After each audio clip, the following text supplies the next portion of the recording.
Alright. Oh no, now the thing's loaded. Okay. It's weird. So, that's the wrong color.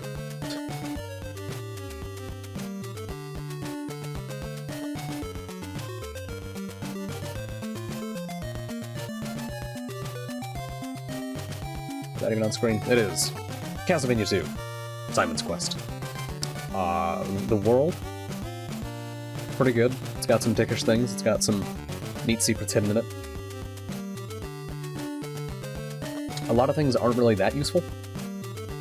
Like the stuff that you'll find. Like the diamond exists. I assumed it was going to be a thing you trade, not a sub-weapon, but I guess it makes sense. But, you know, going around, it's neat. The whole day turns to night and terrible things happen. That's kind of cool.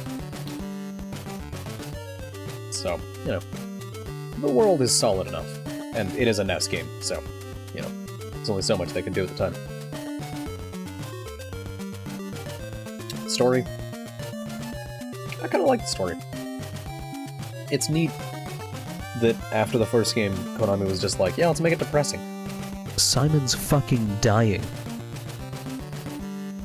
Rather than, you know, it's just like, oh, Dracula's back, that kooky guy.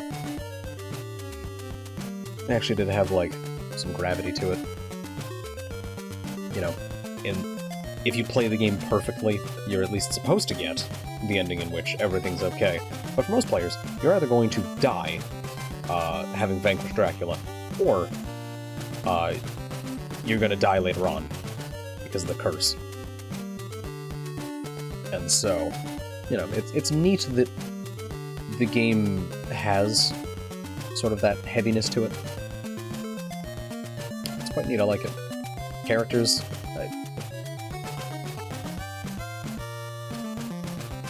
NES game out of 10. There's no characters in a NES game. That doesn't apply. You're here for gameplay. Like, no one's playing the original Mario and going like, man, you know, the character of Bowser is just really deep and interesting and quite intricate, and really, the symbology of him kidnapping Princess Peach is just so... That's not a thing. You're not doing it. If you are, shut up. It's Mario. Jump on the Goombas. Gameplay. I think as far as the sort of linear Castlevania-style games go, this is definitely one of the better ones.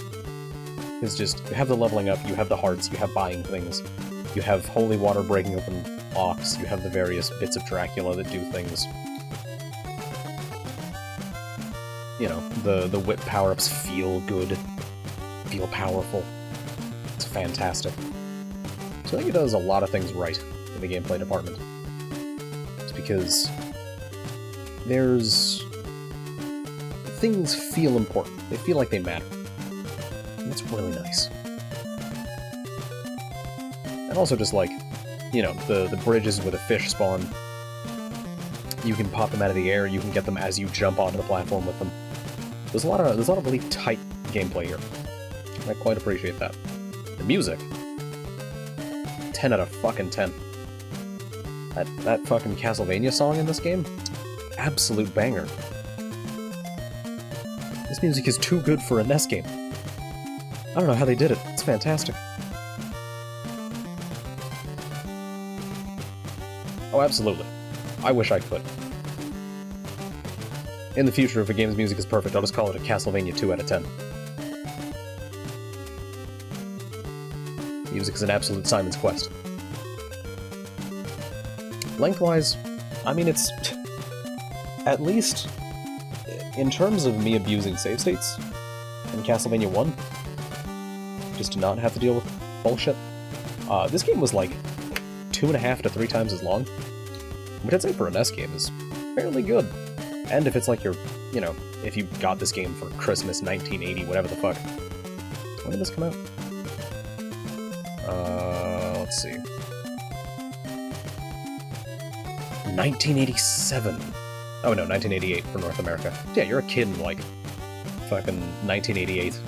Your parents get you Castlevania II. You know, you could probably play this for quite a while. And even like me playing it now and getting, you know, that much time out of it, that's pretty good. It's pretty darn good. And, like, it doesn't overstay its welcome. I think I do wish it had more boss fights.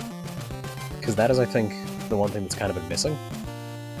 Because Castlevania 1, each, like, set of stages you had a boss fight, and they were some fairly brutal boss fights from time to time. Like, Death will fucking delete you. Good god. Igor and Frankenstein. That little prick jumping around a bunch. So, like, I think the bosses definitely help Castlevania 1 a lot. And there only being, like, 3 of them out of 5 castles feels a bit weak.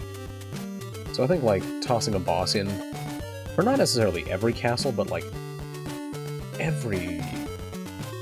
almost every castle, maybe skip one for the first one, and then have one for each one after. So the fact that you just go straight to the orb and it's just, yeah, hit it with a stake. Kind of feel like something's lacking. But lengthwise, it's decent. I think it's what it needs to be. And jank? Was there jank? I don't... There was bullshit. It was absolute bullshit. Like, you walk onto a new screen, and then you are holding left for too long and you plunge into water and instantly die. That's some bullshit. But I don't think there was many jank. That's a none out of 10. Quite impressive. I don't remember if jank is... If I say, like, a lot of jank is 10 out of 10 or 0 out of 10. I don't know. And DLC, once again. NES out of 10. That's not a thing. That DLC doesn't exist. They need at least 20 years before that happens. Back here in 1987. But all in all, Simon's Quest. Solid 8.5 out of 10, I'll say. The music is great, the gameplay is very solid.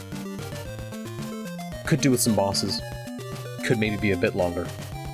And ultimately it's a NES game, so you know, it's not gonna be as good as Persona 5. Or Persona 5 Royal. Or like Fallout New Vegas. It's much more limited in what can be done. But ultimately, a very, very solid game. I'm quite surprised. That was good. That was fun. Glad I finally got around to this.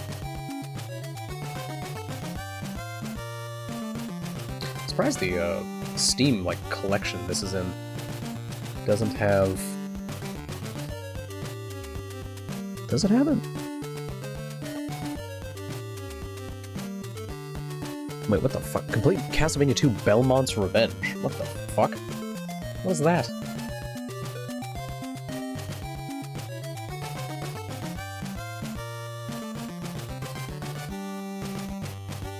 Oh, it's a Game Boy game. Oh, no. Oh, good god.